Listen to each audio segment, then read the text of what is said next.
Itinapon ni Nico ang sariling ina sa labas ng Marang, yang simbahan sa Makati, dahil lamang sa suot nitong lumang tsinelas at kupas na baro.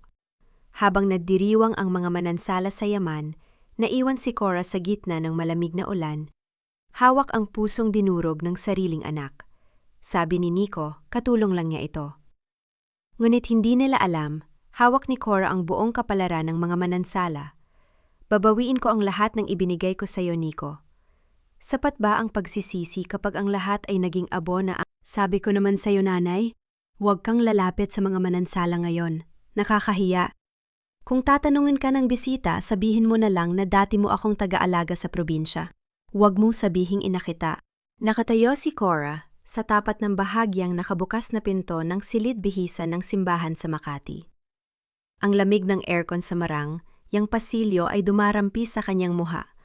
Ngunit ang kanyang balat ay tila nasusulog sa bawat salitang lumabas sa bibig ng kanyang anak. Sa kanyang mga kamay, mahigpit niyang hawak ang isang maliit na basket na gawa sa yanto. Sa loob nito ay may mainit-init pang suman na binalot niya sa dahon ng saging, kanilang madaling araw sa Batangas, kasama ang isang lumang kahon ng kahoy na naglalaman ng mga alaala ng pagkabata ni Nico. 4 na oras siyang sumakay sa maingay at mabuhay na bus, tinitiis ang kirot sa kanyang mga tuhod para lamang marating ang pinakamahalagang araw ng kanyang kaisa-isang anak. Naramdaman ni Cora ang biglang pagbigat ng kanyang dibdib. Ang hanging pumapasok sa kanyang bag ay tila naging matutulis na bubog na sumusugat sa kanyang bawat hininga. Ang init ng sumang kanyang inihanda ng may pagmamahal ay tila naging yelo na nagpalamig sa kanyang buong katawan. Nanginig ang kanyang mga daliri sa hawakan ng basket, ngunit pinilit niyang huwag mabitawan ito. Walang luha ang pumatak sa kanyang mga mata. Ang pinakamasakit na pag-iyak ay ang pag-iyak na walang tunog, ang mga luhang natuyo sa init ng labis na kahihiyan at bighati sa loob ng puso. Ang bawat marangyang dekorasyon sa kanyang paligid, ang mga mamahaling bulaklak na galing pa sa ibang bansa. Ang mga gininto ang disenyo sa dingding ay biglang nagmukhang mga matutulis na tinik na nakaturo sa kanyang sugat. Ito ba ang batang pinakain ko ng sarili kong dugo ipawis sa ilalim ng ulan sa Batangas? Ito ba ang anak na ipinaglaban ko laban sa gutom at sakit na ngayon ay nahihiya sa aking lumang kasuotan at tsinel? Bumukas ng tuluyan ang pinto. Lumabas si Nico, bihis na bihis sa kanyang pasad, yag Italian tuxedo na amoy mamahaling pabango. Tumingin siya sa kanyang ina. Ang kanyang mukha ay agad na napuno ng takot at pagkabalisa nang makita ang anyo nito. Nanay, bakit? Ka ba pumunta rito sa silid ko? I told you stay sa likod. O dun ka na lang muna sa boarding house na binayaran ko para sa'yo. Bulong ni Nico. Ang kanyang boses ay puno ng pangamba, habang patingin-tingin sa dulo ng pasilyo, takot na may makakita sa kanila. Bago pa makapagsalita si Cora, bumukas ang pinto ng katabing suite at lumabas si Doña Teresa Manansala. Ang mga diamante sa kanyang leeg at tanga ay nagnaningning sa ilalim ng mga ilaw, ngunit ang kanyang muka ay agad na napuno ng pandidiri nang makita ang lumang barot saya ni Cora at ang kupas na tsinelas nito. Oh, Nico darling, sino ba ang matandang ito? Is she the former housemaid from the province you mentioned? Sabi ni Doña Teresa, ang kanyang boses ay may peking tamis ngunit puno ng pang-aapi. Itinaas niya ang kanyang abaniko upang takpan ang kanyang ilong na, tila ba may masamang amoy na dala si Cora? My goodness, look at her slippers. May natuyo pang putik. Nico, you know that the mayor and the ambassadors are arriving any minute. Hindi natin pwedeng hayaang pagala-gala ang mga ganyang klase ng tao sa VIP area. What would they think of our family? Tita Teresa, sorry po. She was just about to leave. Mabilis na sagot ni Nico. Nanginig ang kanyang boses habang nakatingin sa kanyang marang, yang biyen ng tulo, yang iniiwas ang kanyang mga mata kay Cora. Mabuti naman kung ganoon, Nico. Sagot ni Doña Teresa habang pinagmamasdan si Cora mula ulo hanggang paa. You see, old lady kami ang mga manansala ng Makati. Ang pangalan namin ay Ginto. Kung talagang mahal mo si Nico, hindi mo sisirain ang kanyang hinaharap. Hayaan mo siyang makasal sa anak ko ng walang kahihiyan. bumalik ka na sa Batangas. Nico is no longer a farm boy. He belongs to our world na yon. Naramdaman ni Cora ang malamig na tutok ng katotohanan sa kanyang puso. Ngunit nanatiling tuwid ang kanyang likod. Tumingin siya ng diretso sa mga mata ni Miko. Nico, nais ko lamang ibigay ito sa'yo bago ka humarap sa altar. Paborito mo ito noong bata ka pa. At ang kahon na ito, naglalaman ng mga alaala ng iyong ama at ng ating buhay. Mahinahong sabi ni Cora, ang kanyang boses ay mababa, ngunit may bigat na hindi kayang tapatan ng kahit anong yaman. Hindi kinuha ni Nico ang lumang kahon ng kahoy. Kinuha niya ang basket ng suma ng mabilis upang mailayo lamang ito sa paningin ni Doña Teresa. Ngunit sa kanyang pagmamadali, ay inilagay niya ito ng pabaya sa gilid ng isang glass table. Ang basket ay nadulas at pumagsak sa makintab na sahig na marmol. Napunit ang mga dahon ng saging at kumalat ang mainit pang suman sa mamahaling karpet ng simbahan. Tumingin si Nico sa kalat. Ang kanyang muka ay hindi nagpakita ng pagsisisi, kundi labis na iritasyon. See, ito ang sinasabi ko sa iyo. You are just making things difficult for me, Nanay. Meron kaming 5-course dinner sa reception mamaya. I don't need this. Tinitigan ni Cora ang pagkaing gumulong sa sahig, ang sumang ginawaan niya sa pamamagitan ng kanyang sariling mga kamay na may mga sugat mula sa bukid. Pagkatapos, ay dahan-dahan niyang itinaas ang kanyang tingin sa kanyang anak. Ang katahimikan sa pag-ita ng mag-ina ay mas mabigat pa sa anumang kulog sa gitna ng bagyo. Aalis na ako, Nico, bulong ni Cora. Walang pang-inginig sa kanyang boses. Ito ay ang boses ng isang taong tuluyan nang binitawan ang huling piraso ng kanyang pag-asa. Huwag kang mag-alala. Hindi ko na muling ipapahiya ang pangalan mo. Tumalikod si Cora at naglakad patungo sa labas ng simbahan. Ang kanyang lumang tsinelas ay hindi lumilika ng tunog sa makapal na karpet, ngunit sa bawat hakbang ay tila may bahagi ng kanyang buhay ang naiiwang patay sa marang, yang gusaling iyon. Ngunit na makarating siya sa malaking pinto ng simbahan, kung saan ang ulan ay malakas, na pumapatak sa mga hagdanang semento, hindi siya tuluyang lumabas upang sumakay ng bus. Huminto siya. Isang malaking itim na luxury car ang huminto sa tapat ng hagdanan. Bumaba mula rito si Luwatsu Mateo, may hawak na malaking itim na payong at mabilis na umakyat upang salubungin si Cora. Yumukod siya na may labis na paggalang sa harap ng matandang babae. Chairman Arrieta, sabi ni Mateo sa isang seryosong boses. Handa na ang Board of Directors ng Arrieta Trust. Ang lahat ng bangko ay nagpadala na ng abiso upang i-freeze ang lahat ng credit lines at mga pautang sa pamilya Manansala gaya ng iyong utang. Hinihintay na lamang namin ang iyong huling hudyat. Tumingin si Cora sa malalaking pinto ng simbahan kung saan nagaganap ang kasalan ng kanyang anak. Ang kanyang mga mata, na dati ay puno ng init ng pagmamahal ng isang ina, ay naging malamig pa sa hanging dala ng ulan. Simulan ninyo na, bulong ni Cora. Nagsimula ng tumugtog ang marangyang organo sa loob ng katedral.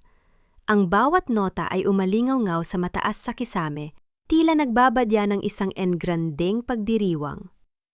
Sa harap ng altar, nakatayo si Nico na may tuwid na tindig, inaayos ang kanyang mamahaling kurbata habang naghihintay sa pagpasok ng kanyang mapapangasawa. Ngunit sa dulo ng simbahan marahang bumukas ang malaking pinto ng katedral. Pumasok si Cora dahan-dahan, sumisiksik sa pinakahuling hilera ng mga upuan. Nais lamang niya masaksihan ang kasal ng kanyang anak kahit mula sa pinakamalayong sulok, kahit bilang isang estrangjero. Ngunit ang presensya ng isang matandang babae nakakupas na baro at lumang tsinelas ay mabilis na nakatawag ng pansin sa gitna ng mga panauhing nakasuot ng mga mamahaling seda at brilyante. Mula sa unahang hilera ng mga VIP lumingon si Doña Teresa. Ang kanyang mga mata ay agad na nanliit sa galit nang makita si Cora. Nang walang pag-aalinlangan, naglakad si Doña Teresa patungo sa likod ng simbahan. Ang matatalas na dulo ng kanyang sapatos ay lumika ng matunog na ritmo sa malamig na marmol ng pasilyo na naging dahilan upang unt-unting huminto ang tugtog ng organo. Ang katedral ay napuno ng isang nakabibinging katahimikan. Sino ang nagpapasok sa hampas lupang ito rito? Ang mariing bulong ni Doña Teresa, na narinig ng mga katabing panauhin. Nagsimula ang mga bulong-bulungan. Ang mga mata ng mataas na lipunan ng Makati ay nakatuon na ngayon kay Cora. Nakita ni Nico ang kaguluhan mula sa altar. Ang kanyang puso ay yumanig sa takot na masira ang kanyang pinapangarap na kasal. Mabilis siyang naglakad pababa sa pasilyo. Ang kanyang mukha ay pulang-pula sa matinding kahihiyan at galit. Nang marating niya ang likod, hinarap niya ang kanyang ina sa harap ng lahat ng bisita. "Nico darling, tingnan mo ang ginagawa ng dating katulong mo. Sinisira niya ang kasal ninyo ni Isabel. Paalisin mo siya bago pa dumating ang mga mamamahayag," ang utos ni Doña Teresa. Ang kanyang boses ay puno ng mapang-aping gaslighting, na tila ba si Cora ang gumagawa ng krimen? Tumingin si Nico kay Cora na may matigas na puso. "Security pakiusap, ilabas ninyo ang babaeng ito. Siya po ay isang dating katuling sa aming lumang bahay na nawala na ng katinuan at palaging nanginghihi ng pera. I don't want her here. Ruining my special day is unacceptable." Ang mga salitang iyon ay tila mga lasing na patalim na sumaksak sa natitirang piraso ng puso ni Cora. Ang kanyang sariling anak sa harap ng daan-daang makapangyarihang tao ay tinawag siyang baliw at pulube. Lumapit ang dalawang malalaking gwardiya ng simbahan upang hawakan ang kanyang mga balikat at kalad ka rin siya palabas. Ngunit bago pa man dumiit ang kanilang mga palad sa kanyang damit, itinaas ni Cora ang kanyang kamay. Ang kanyang kilos ay may taglay na kakaibang bigat at awtoridad na naging dahilan upang kusang mapahinto ang mga gwardiya. Dahan-dahan niyang kinuha ang kanyang lumang panyong saro-saro mula sa bulsa marahang ipinunas sa kanyang manggas, na tila nag-aalis ng hindi nakikitang dumi at tumingin sa mga gwardiya. "Huwag ninyo akong hawakan. Meron akong sariling mga paa upang lumakad palabas ng simbahang ito." Ang malamig at mahinahong pahayag ni Cora. Humarap siya kay Nico sa huling pagkakataon. Walang galit sa kanyang mga mata kundi isang malalim at walang hanggang kawalan. Pagkatapos ay tumalikod siya at lumakad palabas ng katedral. Ang kanyang bawat hakbang ay may dalang, hindi matitinag na danggal na nagpatahimik sa buong bulwagan. Nang marating niya ang labas ng simbahan, ang langit ay tuluyan ng bumuhos sa isang malakas na ulan. Ang malamig na tubig ay pumatak sa kanyang mukha, sumasama sa kanyang mga luhang. Hindi na niya napigilang dumaloy. Nakatayo siya sa ilalim ng bagyo, nakatitig sa saradong pinto ng katedral, habang ang kanyang basang baro ay nakadikit sa kanyang mangangatog na katawan.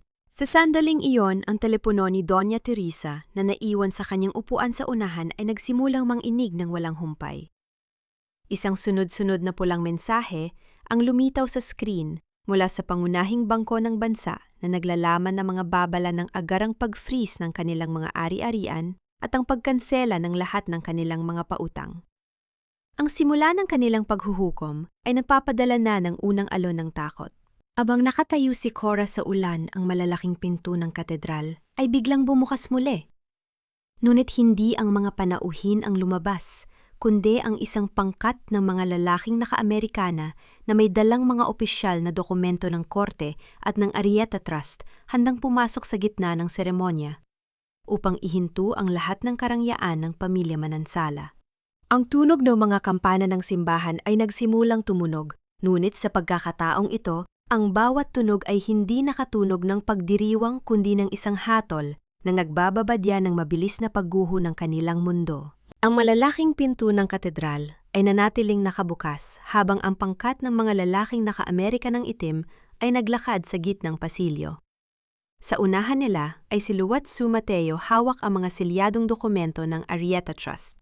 At sa likod nila, naglalakad ng may hindi matitinag na kapangyarihan ay si Cora. Bagaman basa ang dulo ng kanyang lumang baro dahil sa ulan sa labas, ang kanyang anyo ay hindi na nagpapakita ng isang matandang magsasaka, kundi ng isang pinuno na may hawak ng kapalaran ng bawat taong nasa loob ng simbahan. Natigil ang seremonya ng kasal. Lumingon si Nico, ang kanyang muka ay napuno ng matinding kalituhan. At takot nang makita ang kanyang ina na naglalakad pabalik sa altar, kasama ang mga pinakarespetadong opisyal ng bangko sa bansa. Mabilis na humakbang si Doña Teresa upang harangan sila, ang kanyang boses ay nanginginig sa galit. "What is the meaning of this? This is a private wedding. Guardia, bakit hinayaan ninyong makapasok muli ang matandang ito? Ang sigaw ni Doña Teresa. Pilit na pinananatili ang kanyang peking autoridad. Humakbang si Luatsu Mateo. Sa unahan ng kanyang boses ay umalingaw-ngaw ng malakas sa buong katedral upang marinig ng lahat ng mga panauhin. Ako si Attorney Mateo, ang pinuno ng legal department ng Arrieta Trust. At ang babaeng tinutukoy ninyo na matanda ay walang iba kundi si Chairman Corazon Arrieta, ang nag-iisang tagapagtatag at may-ari ng Arrieta Group of Companies na siyang nagmamay-ari ng bangkong pinagkakautangan ng pamilya Manansala at ng kumpanyang pinagtatrabahuhan ni Nico. Ang katedral ay binalot ng isang nakabibinging katahimikan. Ang mga muka ng mga panauhin ay napuno ng matinding paggagulat. Tumingin si Nico sa kanyang ina. Ang kanyang mga labi ay nanginginig, walang salitang lumalabas. Nanay, Chairman Arrieta? Ibinukas ni Mateo ang folder na hawak niya at ipinakita ang mga opisyal na dokumento sa harap ni na Doña Teresa at Isabel. Nakarating si Nico sa kanyang posisyon bilang direktor dahil sa lihim na suporta ng kanyang ina sa pamamagitan ng aming pondo. At ang pamilya Manansala ay nakakuha ng mga bilyong pautang mula sa aming bangko dahil ginamit ninyo ang pangalan ni Nico bilang guarantor na ipinalalabas na siya ang nag-iisang tagapagmana ng pamilya Arrieta. Tumingin si Mateo kay Nico nang may malamig na muka. At hawak ko rin ang lihim na kasunduan na pinapirmahan ni Doña Teresa kay Nico 3 linggo bago ang kasal, kung saan nakasaad na ililipat ni Nico ang lahat ng kanyang inaasahang mana mula sa kanyang ina patungo sa pamilya Manansala sa sandaling matapos ang kasal. Tumingin si Cora kay Nico. Walang put o galit sa kanyang mga mata, kundi isang malalim at nakadudurog na awa. Ang katahimikan ng kanyang titig ay mas masakit pa sa anumang sampal. Inisip ko na baka may kahit kaanting pagpapahalaga ka pa sa akin, Nico. Na baka sa kabila ng yaman ng Makati ay maaalala mo ang maliit na kubo natin sa Batangas kung saan kita pinalaki. Ngunit nagkamali ako. Ipinagpalit mo ang iyong sariling ina para sa wad na hinang ng pamilyang ito, ang mahinahong sabi ni Cora. Ngunit ang bawat salita ay tila haton ng kamatayan sa pangarap ni Nico. Ngayong araw na ito, binabawi ko ang lahat. Ang iyong posisyon bilang direktor, ang iyong sasakyan. At ang lahat ng pondong ibinibigay ko sa iyo ay pinuputol ko na. At para sa pamilya Manansala, lumingon si Cora kay Doña Teresa. Ang aking bangko ay opisyal nang naghahain ng foreclosure sa lahat ng inyong ari-arian dahil sa hindi pagbabayad ng utang at panloloko. Sa isang saglit ang mukha ni Isabel ay napuno ng galit. Humakbang siya palayo kay Nico, tinitigan ito ng may matinding put. You liar! Sabi mo sa amin ng nanay mo isang simpleng magsasaka lang na walang alam pinalabas mong heredro? Umayaman ka upang makuha ang tiwala namin. Sinira mo ang buhay ko! Isabel, please let me explain. Ang pakiusap ni Nico, pilit na hinahawakan ng kamay ng kanyang kasintahan.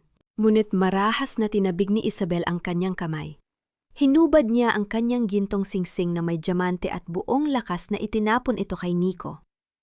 Ang mabilis na tunog ng pagtalbog ng ginto sa marmol ay umalingaw-ngaw sa tahimik na simbahan habang ang singsing ay gumugulong patungo sa paanan ni Cora.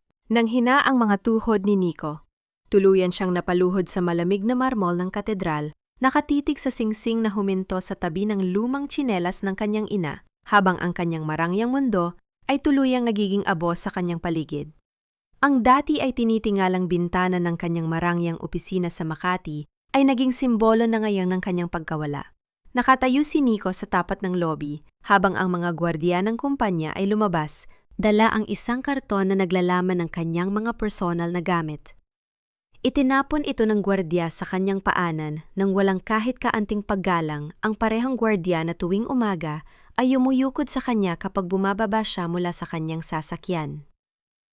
Ang mga dating kasamahan sa trabaho na dati ay sumasabay sa kanyang mga tanghalian ay mabilis na naglakad palagpas sa kanya, tila ba siya ay isang mansa na ayaw nilang dumiit sa kanilang mga mamahaling kasuotan. Sa kanyang desperasyon, nagtungo si Nico sa mansyon ng pamilya Manansala sa Forbes Park.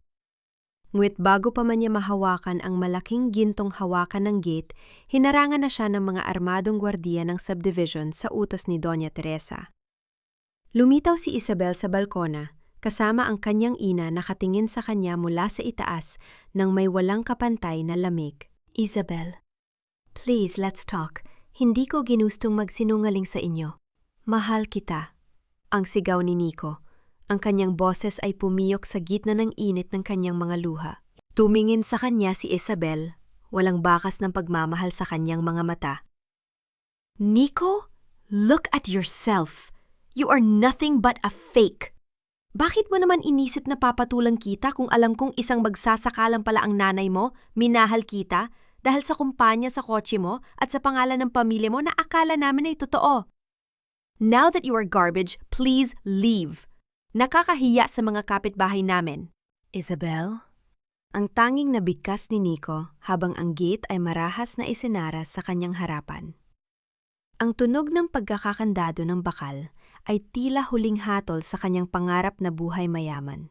Habang naglalakad siya palayo sa subdivision, isang flatbed towing truck ang huminto sa kanyang tapat sa gitna ng abalang kalsada ng Makati. Lumabas ang mga kinatawan ng bangko mula sa Arrieta Trust. May hawak na utos ng korte para sa repossession ng kanyang sports car dahil ang korporasyon na nagbabayad para sa lease nito ay binawi na ang lahat ng pondo. Napilitan si Nico na iabot ang susi ng kotse sa gitna ng kalsada, habang ang mga tao sa paligid ay nakatingin sa kanya ng may panghuhusga at bulungan. Ang matitigas na kadena ng truck ay pinalupot sa mga gulong ng kanyang sasakyan, lumilika ng matunog na pagkiskisa ng bakal, habang ito ay dahan-dahang hinihila pataas, tinadala ang huling piraso ng kanyang marang, yung pagkakakilanlan. Nang sumapit ang gabi, si Nico ay nakaupo na lamang sa gilid ng bangketa sa Ayala Avenue. Basa ang kanyang mamahaling Amerikana, madumi ang kanyang sapatos at wala siyang kahit isang piso sa kanyang bulsa. Ang mga nagtataas ang gusali ng Makati ay nagdiningning sa ilalim ng mga makukulay na ilaw, ngunit sa unang pagkakataon sa kanyang buhay, naramdaman niya kung gaano kalamig ang lungsod na ito para sa mga taong walang pera. Dahan-dahan niyang tiningnan ng kanyang Rolex na relo ang tanging natitirang mamahaling gamit sa kanyang bisig. Ngunit sa kanyang pagtitig ang maliit na kamay ng segundo ay biglang huminto sa pagtakbo. Ang mekanismo nito ay tuluyan ng nasira dahil sa pagkakabasa sa ulan. Ang kanyang buhay, tulad ng kanyang relo, ay tuluyan ng huminto sa pag-ikot. Sa kabilang panig ng kalsada sa ilalim ng lilim ng isang malaking puno, nakatayo ang isang matandang lalaki na nakakupas na sombrero. Nakatitig ito kay Nico habang may hawak na telpono sa kanyang tainga tahimik na nag-uulat ng bawat kilos ng binata. Sa sandaling iyon ang telpono ni Nico na may huling 2% na lamang ng baterya ay nanginig. Isang mensahe mula sa isang hindi kilalang numero ang lumitaw sa screen. Ang lahat ng kinuha ay dapat bayaran. Bago pa man niya maisip kung sino ang nagpadala nito, tuluyan nang namatay ang screen ng kanyang telepono. Ang malamig na hangin ng Makati ay humampas sa kanyang muka, habang ang mga ilaw sa kalsada ay dahan-dahang nagsisimulang mamatay, iniwan siya sa gitna ng dilim at ng kanyang sariling pagsisisi. Sinubukan ni Nico na bawiin ang kanyang natitirang danggal sa pamamagitan ng paghahanap ng bagong trabaho sa Bonifacio Global City. Naglakad siya sa ilalim ng matitinding sikat ng araw sa mga marangyang gusali ng mga kumpanya ng Taiching may hawak na kopya ng kanyang resume. Ngunit sa bawat panayam ang mga tagapamahala ng human resources ay tumitingin sa kanya ng may malamig na ngiti. Ang balita tungkol sa isang direktor na nagtaksil at nag-itanggi sa kanyang sariling ina sa harap ng altar ay mabilis na kumalat sa buong mundo ng negosyo. Ang integridad ay mas mahalaga kaysa sa anumang diploma. At para sa kanila, si Nico ay isang taong may maruming pangalan. We value family and respect here, Mr. Arrieta. We cannot have someone with your reputation representing our firm. Pasensya na. Ang huling salita ng isang manager bago siya ihatid ng tingin palabas. Sa labas ng gusali, kinuha ni Nico ang kanyang telpon o nahiniram niya ang charger sa isang maliit na tindahan. Tinawagan niya ang kanyang mga dating kaibigan sa universidad, ang mga taong kasama niya sa mga maranyang gabi ng inuman sa mga bar sa Makati. Bro, can I borrow some cash kahit pang upalang muna? Babayaran ko rin kapag nakahanap ako ng trabaho. Ang pakiusap ni Nico pilit na ibinababa ang kanyang boses upang hindi magtunog desperado. Nico man, medyo gipit din ako ngayon eh. My family is auditing my expenses. Let's talk some other time, okay? Ang sagot ng kanyang matalik na kaibigan bago mabilis na ibaba ang linya. Isang sunod-sunod na tawag pa ang kanyang ginawa, ngunit lahat sila ay nagdahilan o kaya naman ay hindi na sumagot sa kanyang mga tawag. Ang mga taong akala niya ay kasangga sa buhay ay mga anino lamang pala na nawawala kapag ang araw ay lumubog na. Nang bumalik siya sa kanyang condominium sa Makati upang kumuha ng ilang mahahalagang gamit ang pulang ilaw sa electronic lock ng kanyang pinto, ay nagbabadyang hindi na niya ito mabubuksan. Nakatayo sa tapat ng pinto ang building administrator kasama ang isang gwardiya. Mr. Arrieta, ang lease ng unit na ito ay binabayaran ng Arrieta Trust. Nakatanggap kami ng opisyal na abiso na binawi na nila ang kontrata. Naka-impact na ang iyong mga damit sa mga karton sa basement. Hindi ka na pwedeng pumasok. Ang malamig na pahayag ng administrador. Wala nang magawa si Nico, kundi bitbitin ang 2 karton ng kanyang mga damit pababa sa kalsada. Ang gutom ay nagsimulang gumuhit sa kanyang sikmura, isang pakiramdam na matagal na niyang kinalimutan. Simula nang matutong kumain sa mga mamahaling restaurant sa lungsod. Sa kanyang bulsa, binilang niya ang kanyang natitirang barya. Sapat na lamang ito para sa isang simpleng ulam at kanin sa isang maliit na karendera sa tabi ng kalsada. Naupo siya sa isang maruming plastik na upuan, napapaligiran ng mga construction worker at mga driver ng jeepney, mga taong dati ay hindi niya man lamang tinitingnan kapag dumadaa siya gamit ang kanyang kotse. Pinanood niya kung paano sila magbahagi ng kanilang ulam tumatawa sa kabila ng pagod mula sa maghapong pagtatrabaho. Sa gitna ng kanilang kahirapan, meron silang init ng pagkakaisa na kailanman ay hindi naramdaman ni Nico sa piling ng mga manansala. Tiningnan ni Nico ang huling bariya sa kanyang palad. Sapat na lamang ito para sa pamasahe ng boss patungong Batangas. Ang kanyang isip ay naglakbay pabalik sa kanyang kabataan nang ang kanyang ina ay marahang naglalagay ng mga bariya sa kanyang maliit na kamay, sinasabing, "Anak, mag-aral ka ng mabuti. Ang bawat bariya na ito ay mula sa bawat duwa na ibinenta ko sa ilalim ng ulan." Sa ilalim ng isa sa kanyang mga karton ng damit, may napansin siyang isang puting sobre na walang sulat sa labas. Nang buksan niya ito, walang pirma ang nasa loob, kundi isang piraso lamang ng papel na naglalaman ng address ng isang kooperatiba ng duwa sa Batangas at isang maikling pangunusap. "Kung nais mong magsimula muli, pumunta ka rito." Sumakay si Nico sa huling bus patungong Batangas. Ang loob ng sasakyan ay madilim, amoy luma at puno ng mga pagod na pasaherong natutulog sa tabi ng bintana. Isinandal niya ang kanyang noo sa malamig na salamin ng bintana habang ang bus ay nagsisimulang gumalaw. Ang patuloy na panging-inig ng sahig ng bus at ang malalim na ugong ng makina ay nagbadya ng simula ng kanyang paglalakbay palayo sa ningning ng Manila, habang ang mga luha ay dahan-dahang gumuguhit sa kanyang mga pisingi, sumasabay sa mga patak ng ulan na dumadaloy sa labas ng bintana. Bumaba si Nico sa madilim at maalikabok na terminal ng bus sa Batangas, habang ang madaling araw ay dahan-dahang gumagapang sa kalangitan. Ang kanyang mamahaling sapatos na gawa sa balat ay agad na lumubog sa malapot na putik ng kalsada, tuliyang sumisira sa huling bakas ng kanyang pagiging tubong Makati. Bitbit ang isang lumang bag na naglalaman ng ilang pirasong damit, naglakad siya patungo sa lumang bahay kubo ng kanyang ina sa gitna ng sakahan ng dua. Ngunit nang makarating siya doon, ang mga bintanang gawa sa kapis ay nakasara at may malaking kalawanging kandado na nakasabit sa pintuan. Walang tao. Napaupo si Nico sa basang hagdan ng kawayan ng bahay, nangangatog ang katawan sa malamig na simoy ng hangin sa lalawigan. Dito siya pinalaki sa ilalim ng parehong bubong na ito, kung saan ang kanyang ina ay puyat na naghahanda ng suman upang may maipang bayad sa kanyang matrikula. Isang matandang lalaking nakakupas na sombrero magsasaka at may bitbit na itak ang dahan-dahang lumapit mula sa sahig ng mga puno ng dua. Si Mang Tomas ang matalik na kaibigan at kasamahan ni Cora sa bukid nung araw. Tinitigan ni Mang Tomas ang maruming anyo ni Nico, ang kanyang mukha ay malamig ngunit walang galit. "Bakit ka narito, Nico?" Ang tanong ni Maan Tomas, ang kanyang boses ay tulad ng tuyong dahon ng dua. "Akala ko ba ay nakalimutan mo na ang amoy ng basa?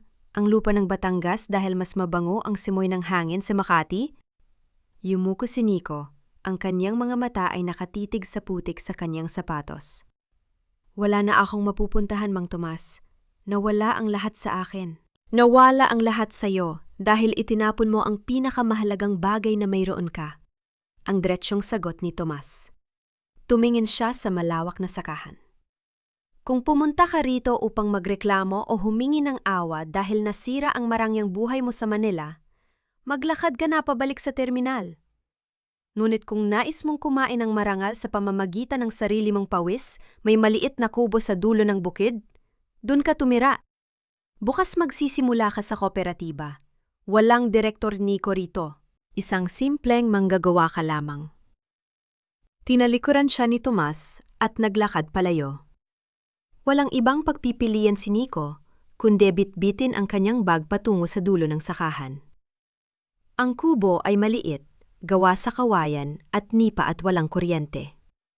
Sa ibabaw ng maliit na mesang gawa sa kawayan, may nakalagay na isang lumang gasera at isang kahon ng posporo. Inilawan ni Nico ang gasera. Ang mahinang dilaw na ilaw nito ay nagbigay ng liwanag sa simpleng silid. Sa dingding na kawayan, napansin niya ang isang lumang litratong nakasabit sa isang simpleng kwadro. Litrato yon ng kanyang kabataan, nakaupo sa kandungan ni Cora sa ilalim ng puno ng dua, pareho silang nakangiti. Ang salamin ng kwadro ay malinis na malinis, tila bagong punas lamang ng isang maingat na kamay. Naupo si Nico sa sahig na kawayan pagod ang buong katawan at espiritu. Inilapit niya ang kanyang mukha sa gasera. Nang marahang ihihip ni Nico ang kanyang hininga upang patayin ang apoy ng gasera, ang amoy ng gaas. At usok ay mabilis na kumalat sa maliit na silid. Ang amoy na iyon ay agad na nagdala sa kanya lab. In 5 taon sa nakaraan noong ang kanyang ina ay nakaupo sa kanyang tabi sa ilalim ng parehong ilaw. Marahang itinuturo sa kanya ang pagbabasa ng kanyang mga libro sa paaralan. Sa gitna ng ganap na kadiliman, nakarinig si Nico ng mabagal na mga yabag ng paa sa hagdanang kawayan sa labas ng kubo. Napatigil siya sa paghinga nakikiramdam. Walang nagsalita. Pagkalipas ng ilang sanda, ang mga yabag ay dahan-dahang lumayo hanggang sa tuluyang mawala sa katahimikan ng gabi. Marahang binuksan ni Nico ang pintuang kawayan. Sa pinakataas na hakbang ng hagdanan, may nakalagay na isang basong lata na naglalaman ng mainit at panggatas ng kalabaw. Ang mainit na usok ng sariwang gatas ay dahan-dahang sumama sa malamig na hangin na madaling araw sa Batangas. Habang si Nico ay nakatitig sa kadiliman ng gabi, nagtatanong kung sino ang taong nag-iwan nito sa kanyang pintuan. Sumikat ang araw sa kalawakan ng Batangas. Nagdadala ng matinding init na agad na sumunog sa balat ng mga manggagawa sa kooperatiba ng Dua. Nakatayo si Nico sa harap ng isang malaking tambak ng mga dua, hawak ang isang matulis na bakal na nakabaon sa lupa ang pambalat ng dua. Ang kanyang mga kamay na dating maayos malambot at ginagamit lamang sa pagpindot ng keyboard sa kanyang aircon na opisina sa Makati ay mabilis na nagkaroon ng mga pulang sugat at paltos. Sa bawat baon ng bakal, sa balat ng dua ang kirot, sa kanyang mga palad ay dahan-dahang nagiging matinding antak. Napagatan ni Nico ang kanyang ibabang labi upang pigilan ang anumang daing ng sakit habang ang dugo mula sa kanyang mga sugat ay pumapatak sa tuyong lupa. Ang mga magsasaka sa kanyang paligid ay mabilis at walang hirap na nagbabalat ng daan-daang dua, ang kanilang mga katawan ay sanay sa hirap at init ng araw.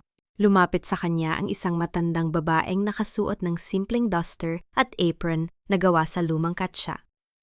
Si Aling Carmen ang tagapamahala ng mga manggagawa sa kooperatiba. Tinitigan niya ang nanginginig na mga kamay ni Nico, ang kanyang mga mata ay nagpapakita ng pagsusuri, ngunit walang halong pang-aapi. Hindi madaling kumita ng piso sa ilalim ng araw, no, Nico? Ang mahinahong tanong ni Aling Carmen. Hindi sumagot si Nico. Sa halip, pilit niyang ipinagpatuloy ang pagbabalat upang patunayan na kaya niya. Ngunit sa kanyang pagmamadali at kawalan ng karanasan, sumabit ang kanyang kamay sa makina ng paggiling ng dura, naging dahilan upang magbara ang mga bakal ng ngipin nito at matapon sa maruming. Lupa ang ilang sakong kinudkod na dura na pinagpagura ng ibang mga gagawa sa buong umaga.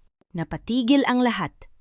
Ang mga bulong-bulungan ng galit at pagkadismaya mula sa mga magsasaka ay mabilis na kumalat. Nasisira lang ang gawa natin dahil sa kanya, ang bulong ng isang matandang manggagawa. Napakuyom ang mga palad ni Nico sa matinding kahihiyan. Hinihintay niya ang sigaw at pagmumura ni Aling Carmen tulad ng ginagawa ng mga boss sa Manila kapag may nagagawang pagkakamali ang isang tauhan. Nuwit sa halip na magalit dahan-dahang lumuhod si Aling Carmen sa tabi niya. Mabilis ngunit maingat nitong inayos ang nakabarang bahagi ng makina at tinulungan si Nico na limutin ang natapon na duwa. Ang trabaho rito ay hindi dinadaan sa yabang o sa bilis, Nico. Ang mahinahong turo ni Carmen habang ipinapakita ang tamang hawak sa duwa. Dinadaan ito sa tiyaga, tamang ritmo at patgalang sa bawat piraso ng duwa na nagbibigay sa atin ng pagkain sa araw-araw. Nang sumapit ang tanghalian, naupo si Nico sa ilalim ng lilim ng isang malaking puno ng mangga malayo sa iba. Ang kanyang mga kamay ay nanginginig sa matinding sakit ng mga open blisters. Umupo si Aling Carmen sa kanyang tabi, may dalang kalahating piraso ng kalamansi at isang basong tubig. Nang walang salita, kinuha ni Carmen ang kamay ni Nico at pinigaan ng katas ng kalamansi ang kanyang mga sugat. Ang matinding antak ay nagpagalaw sa buong katawan ni Nico, ngunit hindi siya gumalaw. Marahang tinapik ni Carmen ang kanyang balikat. Masakit sa simula, pero yan ang magpapatigas sa balat mo upang maging isang tunay at marangal na lalaki ka, ang nakangiting sabi ni Carmen. Sa sandaling yon, isang malaking truck ng kargamento ang huminto sa tapat ng pintuan ng kooperatiba. Nagbaba ang mga tauhan nito ng mga bagong kagamitan sa pagpapatuyo ng duwa na gawa sa makabagong teknolohiya. Ang tatak sa mga kahon ay malinaw na nakasulat Arrieta Trust Community Development Program. Nagtaka ang mga magagawa kung bakit ang isang malaking korporasyon mula sa Makati ay nagpapadala ng milyon-milyong halaga ng kagamitan sa kanilang maliit na kooperatiba. Habang nakatitig si Nico sa pangalan ng kumpanya ng kanyang ina, kumuha si Aling Carmen ng isang pirasong tela mula sa bulsa ng kanyang apron upang ipunas sa kanyang pawis. Sa kanyang paghila may nahulog na isang puting panyo sa lupa. Mabilis na pinulot ni Nico ang panyo. Ngunit nang tignan niya ang sulok nito, napatigil ang tibok ng kanyang puso. Sa sulok ng panyo ay may burda ng mga titik na CA at isang maliit na puno ng dua, ang paboritong panyo ng kanyang inang si Cora na ginagamit nitong pampunas sa kanyang no. Nung siya ay nagkakasakit nung bata pa siya. Tumingin si Nico kay Aling Carmen, ang kanyang mga mata ay puno ng matinding pagtataka at umuusbong na katotohanan. Hapunan ng utusan ni Mang Tomas si Nico na ihatid ang huling batch ng mga nabalatang duwas sa bahay ni Aling Carmen sa dulo ng sakahan. Binuhat ni Nico ang mabigat na sako sa kanyang mga balikat, binabagtas ang makipot na daang lupa. Pagdating niya sa maliit ngunit malinis na bakuran ni Carmen, nakita niya ang isang binatang nakaupo sa mababang upuang kahoy sa ilalim ng puno ng mangga. Ang kanang binti ng binata ay payat at baluktot, ngunit ang kanyang mga kamay ay mabilis at maingat na nagpapakinis sa isang baon ng duwa gamit ang papel de liha. Si Baste ang 22 taong gulang na anak ni Aling Carmen. Sa kabila ng kanyang kapansanan, ang kanyang mukha ay maliwanag at walang bakas ng lungkot. Tulungan na kita, Kuya Nico, ang masayang bati ni Baste nang makita ang hirap ni Nico sa pagbaba ng sako. Pilit nitong itinayo ang kanyang sarili gamit ang isang saklay na kahoy upang tulungan si Nico sa pag-ayos ng mga dudra. Huwag na, Baste. Kaya ko na ito. Maupo ka na lang doon. Ang mabilis na sagot ni Nico, nahihiyang magpatulong sa isang taong may kapansanan. Napo ang dalawa sa gilid ng maliit na hagdanan ng bahay. Napansin ni Baste ang mga sugat sa kamay ni Nico at nungumiti ng marahan. Mahirap talaga ang trabaho rito sa simula, Kuya. Pero kapag nakita mo ang bunga ng pagod mo, mapapawirin ang sakit. Ang nanay Carmen ko, mag-isa niya akong pinalaki mula nang iwan kami ng tatay ko. Nagtatrabaho siya sa bukid kahit umuulan o umaaraw. Kahit kailan hindi ko siya narinig na nagreklamo o nagpakita ng pagod sa akin. Tumingin si Baste sa mga ginagawa niyang baon ng dua. Ang pangarap ko lang ay kumita ng sapat mula sa paggawa ng mga mangkok at dekorasyon na ito upang mabilhan ko si nanay ng isang maayos at malambot na higaan. I want to give back to her. Utang ko sa kanya ang buhay ko. Ang bawat salita ni Baste ay tila isang matinding hampas sa konsensya ni Nico. Ang dibdib niya ay sumikip sa matinding pagsisisi. Si Baste na kulang sa lahat ng bagay sa buhay ay walang ibang iniisip kundi ang kabutihan at ginhawa ng kanyang ina. Samantalang siya na biniyayaan ng lahat ng luho, edukasyon at magandang buhay sa Makati, ay nagawang itangi at ipagtabuyan ang sarili nitong ina dahil lamang sa suot nitong lumang tsinelas. Ang kanyang dating buhay ay napuno ng kasakiman, habang ang buhay ni Baste ay pinatatakbo ng wagas na pagmamahal at pasasalamat. Baste, pwede mo ba akong turuang gumawa ng ganyan? Ang mahinang tanong ni Nico nais matutunan ang sining ng pagpapakumbaba. Oo naman Kuya Nico, madali lang ito, basta may tiyaga ka. Ang masayang sagot ni Baste. Magkakatabing umupo ang dalawa, nagpapakinis ng baon ng dua sa ilalim ng papalubog na araw. Habang tinuturuan siya ni Baste isang tapat at malayang ngiti ang sumilay sa mga labi ni Nico. Ang unang pagkakataon na ngumiti siya nang walang halong pagkukunyari pagkatapos ng mahabang panahon ng kadiliman sa kanyang buhay. Nang tatayo si Bast upang kumuha ng isa pang pirasong kahoy, nadulas ang kanyang saklay sa basang lupa dahilan upang mawalan siya ng balanse at matumba patungo sa maputik na bahagi ng bakuran. Nang walang pag-aalin, langan mabilis na lumundag si Nico patungo sa putikan. Hinawakan niya ang maruming kamay ni Bast at buong lakas na binuhat ang binata upang maibalik sa kanyang upuan nang hindi pinapansin ang putik na pumuno sa kanyang sariling damit at muka. Tumawa si Baste habang pinupunasan ang putik sa kanyang braso. Salamat Kuya Nico. Sabi ko sa'yo, mabait ka talaga. Walang anuman, Baste, ang nakangiting sagot ni Nico. Alam mo Kuya, patuloy ni Baste habang nag-aayos ng kanyang binti. May isang mabait na donya mula sa Manila na palaging nagpapadala ng aking mga gamot at siya rin ang nagbayad para sa aking saklay. Sabi ni nanay, may puso raw na tulad ng isang anghel ang donyang yon.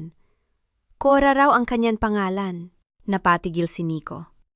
Ang kanyang puso ay nagsimulang tumibok ng mabilis. Cora, ang kanyang ina ang lihim na tumutulton sa pamilya ni Carmen. Sa sandaling yon, ang tunog ng makina ng isang sasakyan ay dahan-dahang dumaan sa makipot na kalsada sa tapat ng bahay ni Carmen. Isang itim na SUV na may maitim na bintana ang ngarahang naglalakbay. Dahil sa init ng hapon bahagya nakabukas ang bintana sa likod. Nang lumingon si Nico, nakita niya ang pamilyar na mukha ng kanyang inang si Cora na nakatingin sa direksyon ng kanilang bakuran. Ngunit sa sandaling magtagpo ang kanilang mga mata, mabilis na itinaas ang bintana ng sasakyan at mabilis itong umalis nag-iiwan ng alikabok sa hangin. Naiwan si Nico na nakatayo sa gitna ng bakuran habang ang tunog ng mga kaway, ang dekorasyon na gawa ni Baste, ay marahang sumasayaw at tumutunog sa simoy. Nang gabi, nagdadala ng isang hindi maipaliwanag na panghihinayang at pananabik sa kanyang puso. Ang kalangitan sa ibabaw ng Batangas ay dahan-dahang nabalot ng madilim at mabibigat na ulap. Ang hangin ay nagsimulang umihip ng may kakaibang lamig at lakas na nagbabadya ng pagdating ng isang malakas na bagyo. Sa kooperatiba ang lahat ng manggagawa ay nagmamadaling maglikas ng mga sako ng tuyong kopra patungo sa lumang bodegang gawa sa kahoy upang hindi mabasa ng ulan. Sa gitna ng kaguluhan si Nico ang nangguna sa pagbubuhat ng mga pinakamabibigat na sako. Wala siyang naramdamang pagod o takot. Kahit na ang mga natanggal na yero mula sa mga kalapit na kubo ay nagsisimula ng lumipad sa hangin dahil sa matinding hampas ng unos. Ang kanyang buong pagkatao ay nakatuon na lamang sa pagtulong sa komunidad na tumanggap sa kanya. Ngunit habang ang bagyo ay dumarating sa kanyang pinakamalakas na antas, ang lumang bodega ng kahoy ay nagsimulang gumewang at lumika ng mga matutulis na tunog ng nababasag na post. Lumabas na kayo dyan, guguho, na ang bodega! Ang sigaw ni Mang Tomas habang itinutulak ang mga manggagawa patungo sa sementadong kapilya. Sa gitna ng patak ng ulan, at malakas na hangin ang sigaw ng kawalan ng pag-asa ni Aling Carmen ay umalingaw-ngaw sa buong bakuran. Si Baste nasa loob pa si Baste. Kinuha niya ang mga gawa niyang baon ng duo sa bodega. Tumingin si Nico sa bumabagsak na bodega. Ang pangunahing poste sa pintuan ay nabali na humaharang sa daanan palabas. Walang sinuman sa mga manggagawa ang nangahas na lumapit dahil sa panganib na tuluyang mabagsakan ng bubong. Nang walang pag-aalinlangan at hindi iniisip ang sariling kaligtasan, tumakbo si Nico pabalik sa nagtataasang apoy ng hangin at ulan. Pumasok siya sa loob ng nag-aagaw buhay na bodega sa gitna ng mga bumabagsak na kahoy.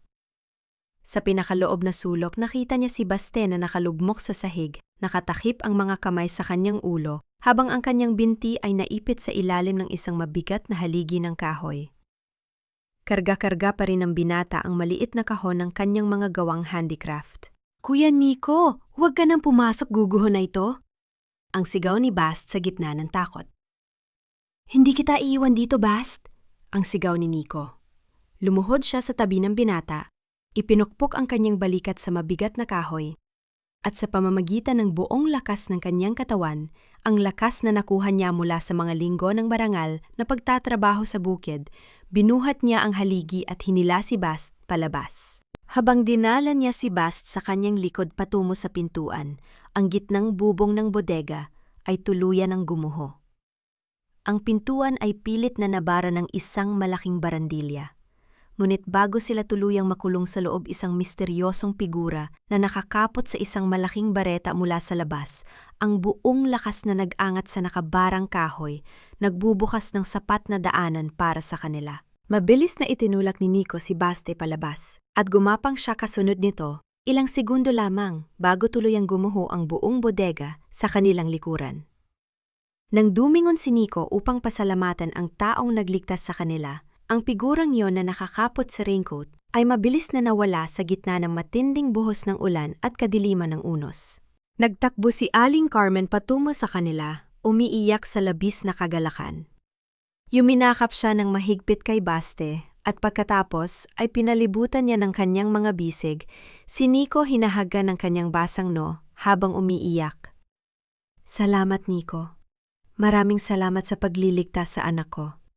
Mabuting anak ka. Isang napakabuting anak," ang sigaw ni Aling Carmen sa gitna ng ulan. Ang mga salitang "mabuting anak" ay tumama sa puso ni Nico nang mas malakas kaysa sa anumang hangin ng bagyo. Ang kanyang mga luha ay mabilis na sumama sa tubig ulan sa kanyang mga pisingi.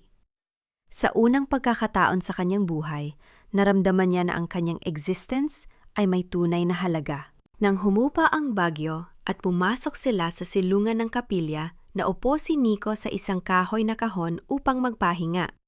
Sa tabi ng kanyang paanan, may napansin siyang isang basang piraso ng papel na naiwan sa ilalim ng isang maliit na bato. Dahan-dahan niyang binuksan ang papel. Sa kabila ng basang tinta, malinaw niyang nakilala ang maganda at pormal na sulat kamay ng kanyang inang, si Cora. "Magpakatatag ka, anak ko." Napatingin si Nico sa labas ng kapilya kung saan ang ulan ay dahan-dahang kumakalma sa bubong. Na-realize niya na sa gitna ng pinakamalaking panganib ng kanyang buhay, ang kanyang ina ay nakatayo lamang sa malapit na kabantay at nagpoprotekta sa kanya mula sa dilim. Pagkatapos ng bagyo, nagsimula ang mga mamamayan sa pag-aayos ng mga nasirang tahanan. Si Nico ay abala sa pagpapalit ng mga nabaling kawayan sa sahig ng kanyang maliit na kubo. Habang itinataas niya ang isang lumang patpat ng kawayan sa pinakadulong sulok ng silid, napansin niya ang isang nakagagaw pansin na siwang sa ilalim ng sahig. Sa loob ng nakatagong espasyong iyon na nakabalot sa isang kapirasang makapal na katsa upang hindi mabasa, ay may nakatagong isang bagay. Dahan-dahan itong inilabas ni Nico. Ang kanyang puso ay biglang kumaba nang makilala ang bagay na yon, ang lumang kahon na gawa sa kahoy ng dua. Ito ang parehong kahon na dinala ng kanyang inang si Cora sa kanyang silid sa Makati, bago ang kasalang kahon na hindi niya man lamang pinag-ukulan ng pansin dahil sa kanyang labis na pagmamadali at kahihiyan. Naupo si Nico sa sahig na kawayan at dahan-dahang binuksan ang takip ng kahon. Ang pino at lumang alikabok sa ibabaw nito ay dahan-dahang nalaglag sa sahig tulad ng buhangin, sa isang orasang nauubusan na ng panahon. Sa loob ng kahon ay nakalagay ang mga pira-pirasong alaala ng kanyang buong buhay. Unang lumitaw ang isang pares ng maliliit na sapatos ng sanggol, mga lumang sapatos na may mga butas sa dulo dahil sa paulit-ulit na pagkakagamit. Sa ilalim nito ay may isang grupo ng mga kulay dilaw na resibo ng ospital nung siya ay 5 taong gulang pa lamang at nagkaroon ng malubhang sakit na dengue. Sa gilid ng mga resibo, may nakasulat na maikling tala sa pamamagitan ng lumang panulat ng kanyang ina. Ipinagbili ko ang huling alahas ng aking ina para sa gamot ni Nico. Panginoon, iligtas mo ang aking anak. Kahit ano ay titiisin ko, huwag mo lang siyang kukunin sa akin. At nagtuloy-tuloy ang kanyang pagtingin at natagpuan niya ang isang maliit na tala-arawan. Bawat pahina ay naglalaman ng listahan ng mga barya na kinikita ni Cora mula sa pagbebenta ng suman at dua, kasama ang mga marka ni Nico sa paaralan. Unang pwesto si Nico sa klase ngayon. Napatalino ng aking anak. Gagawin ko ang lahat ng sakripisyo upang makatapos siya ng kolehiyo sa Maynila at hindi na niya kailanman maranasan ang hirap ng buhay sa bukid. At sa pinakailalim ng kahon natagpuan ni Nico ang isang opisyal na legal na dokumento mula sa Arrieta Trust na may petsang 5 taon na ang nakalilipas.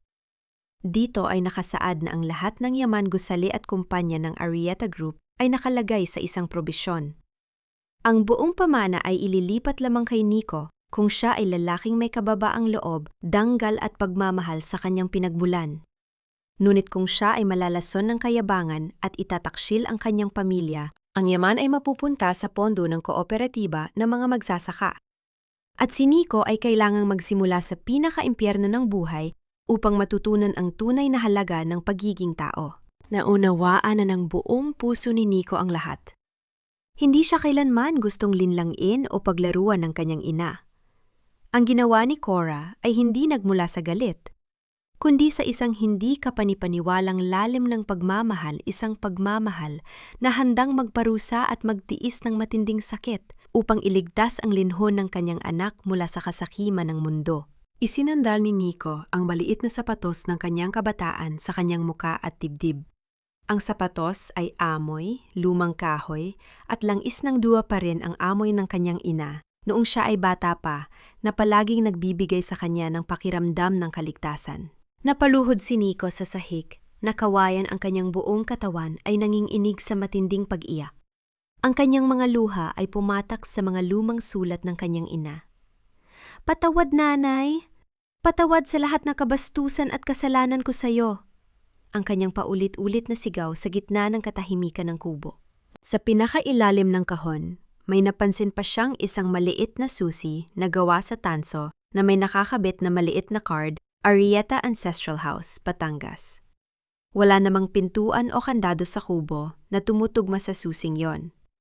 Nang sumapit ang hating gabi habang nakaupo pa rin si Nico sa tabi ng gasera, hawak ang mga dokumento, nakarinig siya ng marahang pagkatok mula sa taong nakatayo sa labas ng pintuang kawayan. Binuksan ni Nico ang pinto at nakita si Luwat Shooter Mateo na nakatayo sa hagdanan. Basang-basa ang raincoat at may hawak na isang selyadong sobre na may opisyal na tatak ng korte at ng Arrieta Trust. Pagkatapos ng pagbisita ni Luwatsu Mateo upang mag-iwan ng babala tungkol sa desperadong kalagayan ng pamilya Manansala, ipinagpatuloy ni Nico ang kanyang gawain sa kooperatiba. Kinahaponan habang nagbubuhat siya ng mga kahoy para sa pagsasaayos ng bodega. Isang pamilyar, ngunit napakaruming sports car ang huminto sa gilid ng makipot na daan sa bukid. Bumaba mula sa sasakyan si Isabel. Wala na ang kanyang marangyang anyo at mamahaling makeup. Ang kanyang mga mata ay puno ng pagkabalisa at puyat, at ang kanyang damit ay may mga dumi mula sa paglalakbay. Ang pamilya Manansala ay nahaharap sa pagkalugi at posibleng pagkabilanggo dahil sa mga utang at kasong ipinangkat laban sa kanila ng Arrieta Trust. Lumapit si Isabel kay Nico, tinitigan ng sunog sa araw na balat ng binata, at ang simpleng damit nitong may mga mansa ng pawis at lupa. "Nico, tingnan mo nga ang sarili mo. Nagtatrabaho ka na parang isang tunay na hampas lupa sa putikang ito."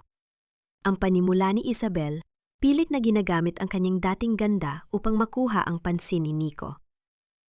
Ano ang ginagawa mo rito, Isabel?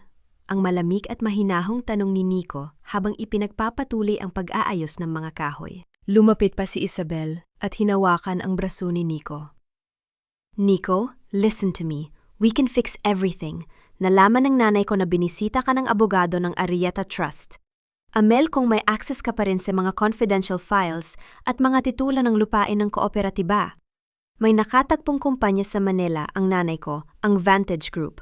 Kung nanakawin mo ang mga dokumento at ibebenta sa kanila, babayaran nila tayo ng milyon-milyon. We can take the money and fly to Europe together. Magiging mayaman tayo muli, Nico. I will love you again. I promise. Tumingin si Nico sa mga mata ni Isabel. Nung araw handa niyang ipagpalit ang kanyang sariling ina para sa isang niti ng babaeng ito at sa kinang ng buhay sa Makati. Ngunit ngayon, sa kanyang pagtitig, wala na siyang nakikitang kagandahan, kundi isang walang kasing sakit na kasakiman at kahungkagan ng pagkatao. Dahan-dahan, ngunit mariing inalis ni Nico ang kamay ni Isabel mula sa kanyang braso. Ang kanyang braso na ngayon ay puno ng mga sugat-ugat at kalamnan mula sa marangal na pagtatrabaho sa bukid ay naging simbolo ng kanyang ganap na pagbabago. Isabel, ang mahinahong sabi ni Nico, ang kanyang boses ay puno ng pambihirang kapayapaan. Mas gusto ko nang maging isang mahirap na magsasaka rito sa Batangas na may malinis na konsensya at tahimik na gabi kaysa bumalik sa Makati bilang isang magnanakaw at traidor na tulad mo. Hindi nabibili ng pera ang danggal. Napangganga si Isabel sa matinding pagkagulat at galit. Ang kanyang muka ay pumangit sa matinding puot. You idiot! Magdurusa ka rito sa putikang ito habang buhay? Kung hindi rin lang mapupunta sa amin ang yaman ng Arrieta, sisiguraduhin kong wala makikinabang nito? Tinalikuran siya ni Isabel at marahas na pumasok sa kanyang sasakyan. Habang mabilis na umalpas ang sasakyan nito, nag-iiwan ng usok, napansin ni Nico ang isang itim na van na nakaparada sa malayo sa ilalim ng lilim ng mga puno. Sa pintuan ng van ay may maliit na tatak ng logo ng Vantage Group, ang kakompetensyang kumpanya ng kanyang ina na binanggit ni Isabel. Ilang minuto lamang pagkahinto ng usok ng sasakyan ni Isabel, isang makapal at maitim na usok, ang biglang umapaw mula sa likurang bahagi ng bagong tayong bodega ng Dua. Ang malalaking apoy ay mabilis na kumalat sa mga tuyong kopra na nagbabalot sa buong bukid sa isang malaking panganib. Ang amoy ng usok ay marahas na sumama sa simoy ng gabi, nagbabadya ng panibagong laban para sa buhay at danggal ni Nico. Ang orange at pulang liad ng apoy ay mabilis na lumamon sa tuyong kopra at mga kahoy ng bodega. Ang amoy ng nasusunog na langis ng Dua ay mabilis na kumalat sa simoy ng gabi, nagpapakapal sa usok na nagpadilim sa kalangitan sa ibabaw ng kooperatiba. Ang mga magsasaka at manggagawa ay nagtakbuhan dala ang mga timba ng tubig at mga tubo. Pilit na ibinubuhos ang tubig sa malaking apoy. Ngunit ang langis ng Dua ay lalong nagpapatindi sa layab na nagiging dahilan upang maging imposible ang paglapit sa gusali. Sa gitna ng kaguluhan, na-realize ni Nico na sa loob ng maliit na opisina sa dulo ng bodega ay nakatago ang mga opisyal na titulo ng lupa ng mga magsasaka at ang libro ng utang at kita ng kooperatiba, ang mismong buhay at kinabukasan ng buong komunidad. Nang walang pag-aalinlangan, kinuha ni Nico ang isang basang tela, ibinalot ito sa kanyang mukha at tumakbo pabalik sa loob ng nag-aalab na bodega sa kabila ng sigaw ng pagpigil ng mga tao sa labas. Sa loob ng opisina ang init ay nakapapasok sa balat at ang makapal na maitim na usok ay nagpapasakit sa mga mat. Mabilis na kinuha ni Nico ang bakal na kahon na naglalaman ng mga titulo at dokumento. Ngunit ang tumalikod siya upang lumabas, nakita niya si Mang Tomas na nakalugmok sa sahir malapit sa mga lalagyan ng Dua na wala ng malay dahil sa matinding usok na nainom nito habang pilit na pinatapatay ang apoy ng mag-isa. Mang Tomas! Ang sigaw ni Nico. Mabilis siyang lumuhod, binuhat ang mabigat na katawan ni Tomas at isinampa ito sa kanya mga balikat. Habang naglalakad siya palabas sa gitna ng mga bumabagsak na bahagi ng bubong, ang matinding init ay nag-iwan ng mga pasong sugat sa kanyang likod at mga braso. ngunit hindi siya huminto. Ang bawat hakbang niya ay puno ng determina, iligtas ang taong tumanggap sa kanya nung siya ay walang mapuntahan. Lumabas si Nico mula sa nagtataasang apoy karga si Mang Tomas at dahan-dahang bumagsak sa damuhan sa labas. Mabilis na lumapit ang mga tao upang kulin si Tomas at ang bakal na kahon ng mga dokumento. Dumating ang mga bumbero at mabilis na pumatay sa natitirang apoy, habang ang mga paramediko ay nagmamadaling ilagay si Mang Tomas sa stretcher ng ambulans, dahan-dahang nagkamalay ang matanda. Inabot ni Tomas ang nanginginig at maruming kamay ni Nico at mahigpit itong hinawakan. Salamat, Nico. Tunay ka ng anak ng Batangas. Ang mahinahong bulong ni Tomas bago isara ang pinto ng ambulansya. Ang mga luha ni Nico ay gumuhit sa kanyang mukha na puno ng usok at alikabok. Sa pagsusuri ng pulisya sa likod ng bodega, natagpuan nila ang isang basyong lalagyan ng gasolina. Sa gilid nito ay may nakasulat na pangalan ng isang pribadong kumpanya ng seguridad na pagmamay-ari ng kapatid ni Doña Teresa, isang malinaw na patunay ng sadyang pagpapasunog. Dinala si Nico sa lokal na ospital ng Batangas dahil sa mga pasu sa kanyang balat at sa usok na nainom. Habang nahahiga siya sa kama sa emergency room sa gitna ng katahimikan ng gabi, isang itim na luxury sedan ang marahang huminto sa labas ng ospital. Bumaba mula rito ang isang babaeng nakasuot ng maitim na belo at simpleng damit. Nanginginig ang kanyang mga kamay habang mabilis na naglalakad sa pasilyo ng ospital patungo sa kwarto ni Nico. Ang malayang tunog ng sirena ng ambulansya ay dahan-dahang nawala sa gabi habang ang pintuan ng kwarto ni Nico ay marahang bumukas. Dahan-dahang iminulat ni Nico ang kanyang mga mata sa gitna ng mababang ilaw ng pampublikong ospital sa Batangas. Ang amoy ng gamot at antiseptiko ay kumalat sa kanyang paligid. Ang kanyang mga kamay, braso at likod ay nakabalot sa makapal na puting gisa. Ang bawat paggalaw ng kanyang katawan ay nagdudulot ng matinding kirot, ngunit ang sakit sa kanyang balat ay walang sinabi kumpara sa kabog sa kanyang dibdib. Lumingon siya sa gilid ng kanyang kama at napatigil ang kanyang paghinga. Nakatayong nakaupo sa isang simpleng upuwang kahoy sa tabi ng kanyang kama si Cora. Inalis na nito ang kanyang maitim na belo at ang kanyang muka ay nagpapakita ng matinding pagod at pag-aalala. Ang kanyang mga mata ay mamasa-masa habang nakatitig sa mga balot na sugat ng kanyang anak. Isang mahabang katahimikan ang naghari sa pag-itan ng mag-ina. Walang nagsalita. Sa katahimikang iyon, ang mga mata ng bawat isa ay nagpapalit ng libu-libong salita ng sakit, sakripisyo at pagmamahal na matagal na naitago. Pilit na umupo si Nico sa kabila ng kirot sa kanyang likod. Nanay, ang kanyang mahinang boses pumiyok at tuyong-tuyo. Ang mga luha ay mabilis na gumuhit sa mga pisngi ni Nico. Hindi siya humingi ng tawad para sa kanyang dating posisyon sa Makati, hindi siya nakiusap na ibalik ang kanyang yaman o ang kanyang marangyang buhay. Nanay, patawad! Ang patuloy na pagluhang pakiusap ni Nico, ibinababa ang kanyang ulo. Patawad sa matinding sakit na idinulot ko sa puso mo nung gabi ng kasal. Patawad dahil ikinahiya kita sa harap ng maraming tao. I am so sorry, Nanay. Ibinaba ni Cora ang kanyang hawak na rosaryo. Dahan-dahan niyang inabot ang binalot ng gasang kamay ni Nico. Tinitigan niya ang mga paso sa balat ng anak nang may lalim ng dusa ng isang ina na nakikitang nasasaktan ang kanyang binuhay na sanggol.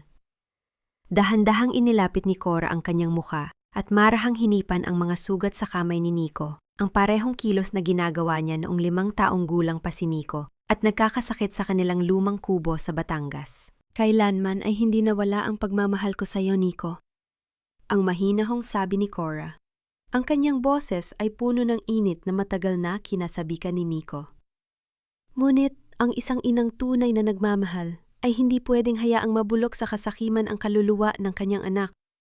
Mas gusto ko pang makita kang nasasaktan sa pagkatuto ngayon kaysa makita kang tuluyang mawala ng pagkatao sa hinaharap. Pinunasan ni Cora ang luha sa pisngi ni Nico. Ang mga sugat at pasa sa iyong mga kamay ngayong gabi ay hindi marka ng kahihiyan, kundi patunay na nagiging isang tunay marangal at matapang na lalaki ka na. Sa sandaling iyon, marahang bumukas ang pinto at pumasok si Luwatsu Mateo. Inihandog niya kay Cora ang isang pahayagan at isang formal na selyadong folder. Sa unahang pahina ng balita ay nakasulat ang pag-aresto kay Doña Teresa at sa kanyang kapatid sa Manila dahil sa kasong arson, panloloko sa bangko at pagsira sa ari-arian ng kooperatiba. Pagkatapos ay humarap si Mateo kay Nico at inabot sa kanya ang isang opisyal na summons mula sa Regional Trial Court. Nico, kailangan nung humarap sa korte sa susunod na linggo bilang pangunahing testigo laban sa pamilya Manansala, ang pahayag ni Mateo. Tumingin si Nico sa sulat ng korte. Ang huling hakbang upang tuluyang putulin ang kanyang nakaraang kasakiman at patunayan ang kanyang pagbabago ay narito na ang magsalita ng katotohanan sa harap ng hukuman. Ang malaking bulwagan ng Regional Trial Court sa Makati ay puno ng mga mamamahayag abogado at mga kilalang tao sa lipunan. Sa gitna ng korte, nakaupo sa talahanayan ng mga nasasakdal si Doña Teresa at si Isabel. Ang kanilang dating marang, yang anyo ay napalitan ng pagkabalisa at takot, bagaman pilit pa ring nagpapakita ng kayabangan si Doña Teresa sa harap ng mga kamera. Pumasok si Nico sa bulwagan, nakasuot ng simpleng barong Tagalog at may banayad na balot pa rin sa kanyang mga braso mula sa mga paso sa sunog. Ang kanyang tindig ay tuwid at ang kanyang mga mata ay puno ng katahimikan. Habang naglalakad si Nico patungo sa upuan ng testigo, idinaas ni Doña Teresa ang kanyang muka at ibinulong ng may matinding banta. Nico, kung awasakin mo kami rito, sisiguraduhin kong malalaman ng buong bansa na isa ka lang anak dalita na walang utang na loob. Tumingin si Nico kay Teresa, ngunit wala ng kahit anong takot sa kanyang mga mata. Naupo siya sa upuan ng testigo, itinaas ang kanyang kanang kamay at nanumpa na magsasabi ng buong katotohanan. Your Honor! Ang simula ng pahayag ni Nico, ang kanyang boses ay malakas at umalingaw nang sa buong korte. Nakatayo ako rito ngayon hindi upang pagtakpan ng aking mga naging pagkakamali sa nakaraan. Ako ay naging bulag sa kasakiman at sa huwad na kinangnan yaman sa Makati. Pinahintulutan ko ang aking sarili na manipulahin ni Doña Teresa at ni Isabel Manansala. Harap-harapang isinalaysay ni Nico ang lahat ang mga illegal na dokumentong pinapirmahan sa kanya, ang mga pagtatangkang panlilinlang sa Arrieta Trust, at ang huling krimen ng pagsunog sa kooperatiba sa Batangas upang sirain ang mga ebidensya. Inako niya ang kanyang sariling bahagi ng kasalanan sa pagiging hennat habang inilalantad ang bawat detalye ng masamang balak ng mga Manansala. Sa gallery ng korte nakaupo si Cora, kasama si Luwatsu Mateo. Tahimik na nakikinig sa bawat salitang lumalabas sa bibig ng kanyang anak. Ang mga luha sa mga mata ni Cora ay hindi na luha ng sakit, kundi ng labis na karangalan sa lakas ng loob ng kanyang anak na harapin ang katotohanan. Ipinukpok ng huwes ang opisyal na pamukpok sa kanyang mesa. Ang tunog nito ay nagmarka ng huling hatol sa kaso. Dahil sa mga malinaw na ebidensya at tapat na pagpapatotoo idinedeklara ng korting ito na guilty si Doña Teresa Manansala at ang kanyang mga kasabwat sa kasong panloloko sa bangko, corporate fraud at arson, ang pahayag ng huwes. Sila ay hahatulan ng paggabilanggo at ang lahat ng natitirang ari-arian ng pamilya Manansala ay tinitipon upang ipagbayad sa mga pinsala sa kooperatiba. Nagsimulang umiyak ng hysterical si Isabel habang ang mga pulis ay naglalagay ng pusa sa mga kamay ng kanyang ina. Habang bumababa si Nico sa upuan ng testigo, dinaluhong siya ni Isabel mula sa barandilya ng korte, umiiyak at nagmamakaawa. Nico, please, pakiusap, tulungan mo kami. Minahal kita, di ba? Huwag mo kaming iwan ng ganito. Ang sigaw ni Isabel, hawak ang laylayan ng barong ni Nico. Huminto si Nico ng isang segundo. Tinitigan niya si Isabel sa mga mata. Sa sandaling yun naramdaman ni Nico na ang kanyang puso ay ganap ng malaya. Wala na siyang naramdamang galit, walang panghihinayang at walang kahit anong natitirang paghahangad. Marahang inalis ni Nico ang kamay ni Isabel sa kanyang damit at naglakad palabas ng korte nang hindi na muling lumingon. Bago siya lumabas ng gusali, inabot ni Luwatsu Mateo kay Nico ang isang maliit na selya tung lalagyan na nabawi mula sa mga vault na mga Manansala. isang lumang tanso na susi na tumutugma sa pamilyar na tatak ng Arrieta Ancestral House sa Batangas. Umuwi si Nico sa Batangas ng hapong iyon, habang ang araw ay dahan-dahang lumulubog at nagbibigay ng gintong kulay sa bukid ng Dura. Naglakad siya sa makipot na daang lupa patungo sa bahay kubo. Sa ilalim ng lilim ng isang malaking puno ng duwa nakatayo ang kanyang inang si Cora. Sa kanyang mga kamay may hawak, itong isang bagong pares ng simpleng matibay na tsinelas na marahang inilalagay sa pinakababang hakbang ng hagdanan para sa kanya. Ang tunog ng mga hakbang ng paa ni Nico sa lupang buhangin ay dahan-dahang lumalapit sa kanyang ina habang ang huling liwanag ng araw ay nagbabadya ng ganap na pagbabalik ng pamilya. Ang kulay ginto at kahel na sikat ng papalubog na araw ay dahan-dahang lumalaganap sa buong lalawigan ng Batangas. Sa bakuran ng lumang bahay kubo, ang hanging bukid ay nagdadala ng sariwang amoy ng lupa at ng mga puno ng duwa. Nakatayo si Cora sa tapat ng hagdanan. Sa ibabaw ng maliit na mesang kawayan sa kanyang tabi, nakalapag ang lumang kahon ng duwa na bukas na gayon. Ang mga maliliit na sapatos ng sanggol, ang mga resibo ng ospital, at ang mga lumang talaarawan ay nakalantad sa liwanag ng hapon. Hindi na bilang mga lihim ng sakit, kundi bilang mga patunay ng wagas na sakripisyo ng isang ina. Naglakad si Nico patungo sa bakuran. Wala na sa kanya ang mga mamahaling damit ng Makati. Nakasuot siya ng simpleng puting damit at blusang pambukid. Ang kanyang mga kamay ay may mga bakas ng marangal na pagtatrabaho. Ngunit ang kanyang mga mata ay maliwanag payapa at puno ng pagmamahal. Huminto si Nico sa harap ng kanyang ina. Ang kanyang mga tuhod ay nanginginig sa matinding emosyon. Nang walang kahit anong alinlangan dahan-dahang, napaluhod si Nico sa lupang buhangin sa harap ni Cora. Inabot ni Nico ang magaspang kulubot at may mga bakas ng hirap na mga kamay ng kanyang ina. Dahan-dahan niyang inilagay ang likod ng kamay ni Cora sa kanyang no. Ang sagradong ritual ng pagmamano na ibinababa ng isang anak sa kanyang magulang bilang tanda ng sukdulang paggalang at paghingi ng fuklan. Nanay, ang bulong ni Nico habang ang mga luha ay malayang gumuhit sa kanyang mga pisingi. Paitakwil man ako ng buong mundo pakiusap. Huwag mo lang akong itakwil sa iyong puso. Ako po ay nagbabalik sa iyo. Hindi bilang Direktor Nico ng Makati, kundi bilang iyong anak na si Nico na nagmamahal sa iyo ng higit sa aking buhay. Ang mga luha ni Cora ay pumatak sa buhok ni Nico.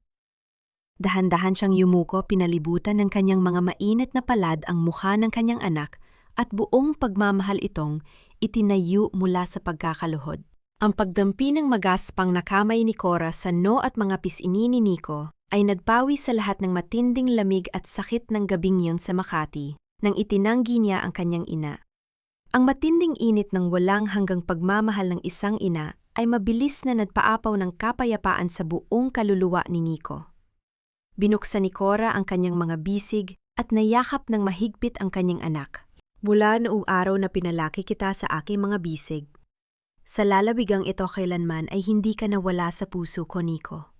Ang umiiyak, nuwit nakangiting sabi ni Cora, habang pinupunasan ang mga luha ng kanyang anak gamit ang kanyang lumang panyo. Ang aking anak na nawala ay nagbalik na sa akin. Naupo ang mag-ina sa wooden porch ng bahay. Kumuha si Cora ng 2 pirasong suman na binalat sa dahon ng saging, ang parehong simpleng pagkain na ginawa niya nung araw ng kasal. Kumuha si Nico ng isang kagat at sa gitna ng kanyang mga luha ng kagalakan, naramdaman niya na ang pagkain yon ay mas matamis at mas masarap kaysa sa anumang marangyang kainan sa lungsod. Sa tabi ng hagdanan ng bahay, nakatayo ang isang batang puno ng duwa na itinanim ni Nico noong mga unang linggo ng kanyang pagbabalik sa bukid. Ang mga dahon nito ay luntian at matatag, at sa gitna ng mga sanga nito ay nagsisimula ng lumitaw ang mga unang maliliit na bunga. Isang buhay na patunay na ang buhay kapag itinanim sa tapat na lupa at dinilig ng tapat na pagsisisi ay muling mamumukad, at magbubunga ng kabutihan. Naupo ang mag-ina ng magkatabi, pinagmamasdan ang gintong, paglubog ng araw sa malawak na bukid ng Batangas, habang ang kanilang mga puso ay tuluyan ng nag-isa at natagpuan ang tunay na kapayapaan. Isang taon ang mabilis na lumipas mula nung gabing bumagsak ang marangyang mundo ng pamilya Manansala sa Makati at nagbalik ang kapayapaan sa lalawigan ng Batangas. Ang kooperatiba ng VUA sa Batangas ay naging isa na ngayon sa pinakamaunlad at pinakarespetadong modelo ng pangkabuhayan sa buong bansa. Sa tulong ng Arrieta Trust, ang mga magsasaka mismo ang nagmamay-ari at nagpapatakbo ng kanilang kumpanya. Si Nico ay naglilingkod bilang pangkalahatang tagapamahala ng kooperatiba, isang posisyong hindi niya nakuha dahil sa pangalan o pabuya ng ina, kundi dahil sa ibinotong tiwala ng bawat magsasakang nakakilala sa kanyang sipag, katapatan at kababaang loob. Wala na kay Nico ang matigas at aroganteng anyo ng dating direktor ng Makati. Ang kanyang balat ay may magandang kulay ng kayumangging tinanday ng araw sa bukid, at ang kanyang mga mata ay nagpapakita ng isang malalim at hindi matitinag na kapayapaan. Ginamit niya ang kanyang kaalaman sa Tai Chin upang tulungan ang mga mahihirap na pamilya na magkaroon ng sariling lupa at sapat na kita. Sa tanong kung tuluyan na bang nagpatawad ang ina, ang sagot ay malinaw sa bawat umagang nagising si Nico. Araw-araw bago magtungo sa bukid, si Nico nakahanda na ang simpleng agahan na inihanda ni Cora sa kanilang lumang ancestral house sa Batangas. Bago lumabas ng pinto, dahan-dahang ginagawa ni Nico ang pagmamano sa kanyang ina at si Cora ay palaging nagbibigay ng kanyang matamis na ngiti at fuklang. Ang pagpapatawad ni Cora ay hindi lamang nagpanatag sa puso ni Nico, kundi nagbigay sa kanya ng panibagong buhay. Sa tanong kung nakamit na ba nila ang tunay na kapayapaan, ang sagot ay naririnig sa gabi sa buong bakuran ng mga Arrieta. Si Baste, na mayroon na ngayong maayos na prosthesis sa tulo ni Nico, ay madalas na bumibisita kasama si Aling Carmen. Ang mga tawanan at kwentuhan ng mga magkakapitbahay sa ilalim ng maliwanag na buwan ay nagpapatunay na ang kanilang tahanan ay binalot na ng tunay na pagmamahalan at kaligayahan. At ano ang aral na iniiwan ng kwentong ito para sa bawat tagapakinig? Ang tunay na yaman ng isang tao ay hindi kailanman nasusukat sa taas ng gusaling kanyang inaapakan sa Makati, sa kinang ng mga diamanteng kanyang isinusuot o sa ginto ng kanyang bank account. Ang tunay na yaman ay matatagpuan sa lalim ng kanyang paggalang sa lupang kanyang pinagmulan, sa lakas ng kanyang utang na loob sa taong nagpalaki sa kanya, at sa wagas na pagmamahal ng isang ina na handang magtiis ng matinding sakit upang iligtas ang kaluluwa ng kanyang anak. Ang pera ay madaling mawala at ang karangyaan ay nagiging abo. Ngunit ang danggal at pagmamahal sa pamilya ay mananatiling buhay magpakailanman. Sa pintuan ng ancestral house sa Batangas, habang ang papalubog na araw ay nagbibigay ng gintong liwanag sa paligid, may 2 pares ng tsinelas na nakalapag sa tabi ng hagdanan. Ang lumang tsinelas ni Cora at ang matibay na pambukid na tsinelas ni Nico, parehong may kaunting bakas ng marangal na lupa ng Batangas. Nakatayo ng magkatabi pantay at may buong kapayapaan. Nothing interpreted interested. Correctness, nothing corrupted